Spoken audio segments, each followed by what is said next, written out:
మనం ఒకటి తెలిస్తే దైవం ఇంకోటి చేస్తాడంట. ఈ సామెతకి అర్థం ఇదేనేమో. హాయ్ ఫ్రెండ్స్, నేను మీ Murali. Welcome to Mscure channel. అందరూ బాగున్నారా?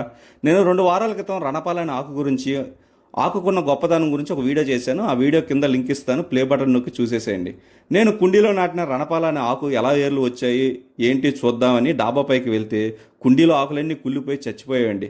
ఇదేంట్రా బాబు ఎలా జరిగిందని చాలా బాధపడ్డా. ఈ ఆకుకున్న గొప్పతనం ఏంటంటే ఆకు నుండే కొత్త వేర్లు పుట్టుకొచ్చి మొక్కలుగా ఎదుగుతాయి. ఇది చాలా ఔషధ గుణాలు కలిగిన మొక్క.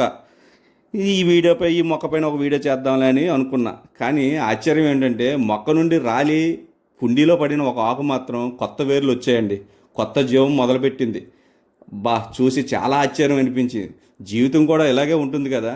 మనసు ఒకటి తలుస్తుంది, దేవుడు మాత్రం ఇంకోటి చేస్తాడు. మన లెక్కలు వేరు, దేవుడి లెక్కలు వేరు. అదే నిజం. మనం అనుకున్నవన్నీ జరిగిపోతే మనం ఎక్కడో ఉంటాం. కానీ అలా జరగదండి. దేవుడు అనుకున్నదే జరుగుద్ది. ప్రతి ఆకులోనూ ప్రతి మనసులోనూ దైవం రాసిన ఇదే దాగి ఉంటుంది. మీరేమంటారు? నా కంటెంట్ కానీ మీకు నచ్చితే లైక్, షేర్, సబ్స్క్రైబ్ చేసుకోండి. మళ్ళీ మరొక వీడియోతో కలుద్దాం. ఓకేనా? బాయ్.